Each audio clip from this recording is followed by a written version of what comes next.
Tech Co, le grand live du numérique avec François Sorel. Voilà, le retour de Tech Co sur BFM Business, et voici un bouquin qui va intéresser tous ceux, qui sont fans d'Elon Musk, et de futurs entrepreneurs, peut-être comme Dylan qui était là juste avant nous, et qui veulent avoir les bonnes recettes pour devenir au moins un Elon Musk. Michael Valentin, bonsoir. Bonsoir François. Vous êtes associé fondateur d'OPO et auteur de ce livre, La méthode Elon. Alors c'est pas votre premier bouquin sur les tips d'Elon Musk, vous en avez commis quelques-uns, vous étiez venu d'ailleurs nous en parler il y a quelques mois de cela.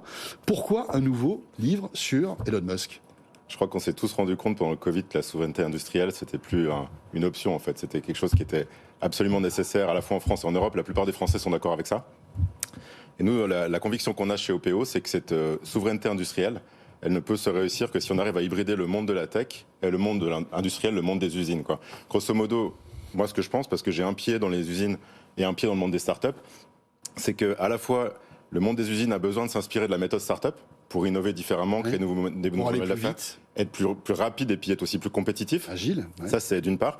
Et d'autre part, il y a vraiment une scène de start-up qui commence à être naissante en France avec quelques licornes aussi, des start-up industrielles, des WineSec, des Exotech, des InnovaFeed, etc., qui eux ont besoin de s'industrialiser, donc de créer leurs premières usines, de créer leurs premiers modèles.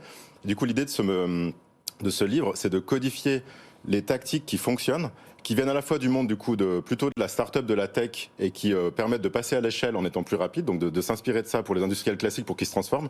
Puis par ailleurs, pour les start-up qui sont en train de naître, les nouvelles start-up industrielles, de s'inspirer des méthodes plutôt des industriels classiques pour qu'ils arrivent à faire leur passage à l'échelle industrielle, quoi. Il y a une bible industrielle d'Elon Musk, en quelque sorte. Qu'on prenne Tesla ou SpaceX, ouais. Il y a des aspects qui sont similaires en fait dans le fonctionnement. Ouais. Alors il y a très clairement des aspects qui sont similaires et qu'on retrouve d'ailleurs, c'est intéressant, chez la plupart de ceux qui sont en train de réussir aujourd'hui, ceux qui sont en train de passer à l'échelle sur les startups industrielles. Et qui ont déjà et qui se transforment aujourd'hui, voilà, ouais. Et qui ont copié toute une partie. Donc si je dois en citer trois, le premier c'est de retrouver ce que j'appelle moi l'esprit pionnier, c'est-à-dire l'esprit des fondateurs de l'entreprise. Donc quand on a des entreprises centenaires comme les Michelin, les Schneider Electric, les L'Oréal et tout, c'est pas forcément facile de se transformer, de se dire tiens, il y a un nouvel outil qui est la tech, comment est-ce que je l'utilise pour aller chercher des nouveaux modèles d'affaires, me transformer, et du coup de revenir sur les fondements de l'entreprise en ayant des dirigeants qui sont un peu plus les mains dans le cambouis, qui vont moi ce que j'appelle descendre dans l'arène, utiliser la donnée concrètement au quotidien pour aller piloter l'entreprise un peu plus en temps réel. Ça c'est un premier fondement que fait beaucoup Elon Musk dans ses entreprises. C'est vrai. Le deuxième c'est la méthode de transfo. Et donc là c'est de se dire que on va à la fois, quand on fait des nouveaux modèles d'affaires, beaucoup plus expérimenter, donc être moins théorique et être beaucoup plus aller se confronter au marché, faire de la recherche utilisateur. Mm-hmm. Et sur la transformation de l'outil industriel, de se dire qu'on va hybrider les métiers. C'est-à-dire de se dire que si je vais transformer une usine, je vais à la fois le faire avec mon IT parce que je veux transformer l'IT, typiquement parce que j'ai besoin de ça pour créer de la valeur sur le terrain, être plus en temps réel, etc. Mais je vais aussi travailler main dans la main avec les métiers de l'usine. Et ça, en fait, c'est quelque chose qui n'est pas forcément évident à faire pour un industriel classique parce que avec le temps on a plutôt siloté les fonctions et donc réussir à décloisonner l'entreprise pour aller plus vite, c'est pas forcément quelque chose qui est simple. Et puis peut-être le dernier élément, c'est la pensée réseau.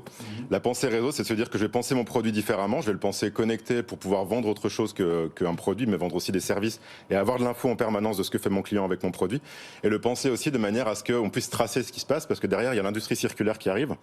Et donc l'idée c'est de pouvoir réutiliser ce produit, le remettre dans une chaîne de valeur et en permanence pouvoir capitaliser comme ça sur ce que le produit a fait dans sa vie, quoi.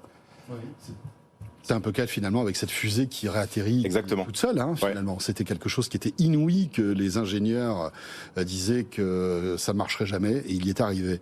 Alors tout va bien, et c'est vrai que votre bouquin est passionnant, avec ses 20 tactiques pour métamorphoser un mammouth en licorne paru aux éditions Duno, mais en revanche, quand on voit ce que fait Elon Musk en ce moment, Michael, avec Twitter, on se dit, mais là, il n'a pas pris le même bouquin, non?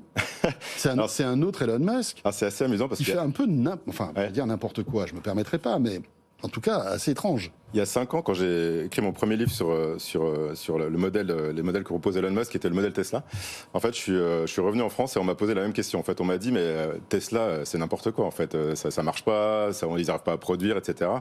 Et donc, on voit ce qui est devenu Tesla maintenant.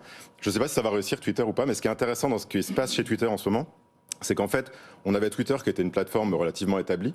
Et en fait, quand Elon Musk reprend les clés de Twitter, il va la repasser en mode startup. C'est quoi le mode startup? C'est de se dire que on a un temps donné pour retrouver un modèle d'affaires qui va passer à l'échelle et qui est rentable. En fait, il y avait un problème quand même chez Twitter, c'était la rentabilité.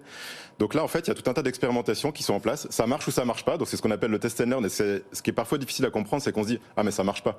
Par exemple, on va essayer de faire des abonnements payants. On va réfléchir éventuellement à utiliser cette plateforme pour faire du paiement, comme fait WeChat en Chine, ou faire une super app. En fait, moi, je sais pas, je suis pas un expert des réseaux sociaux, donc je sais pas ce qui marchera ou ce qui marchera pas. Mais ce qui est intéressant, c'est que la façon de le faire, la façon avec laquelle il le fait, c'est vraiment ce mode. Je me remets en mode startup, je cherche un modèle d'affaires très exploratoire. Exploratoire. Très très vite, je fais un changement radical où je vais changer toute une partie du management et je vais tester plein de choses. Et du coup, effectivement, ça tangue et c'est ce qui est compliqué. Mais c'est aussi ce qui est compliqué pour les industriels quand ils se mettent à faire des nouveaux modèles d'affaires. En fait, c'est que ça tangue et il faut tenir la barre et avoir confiance que après une succession d'essais-erreurs, on va finir par y arriver et puis passer à l'échelle, quoi. Merci beaucoup, Mickaël. Voilà, la méthode Elon dans toutes les bonnes librairies. C'est sorti, ça y est ? C'est sorti, ouais. Eh bien voilà, paru aux éditions du Node. Merci beaucoup.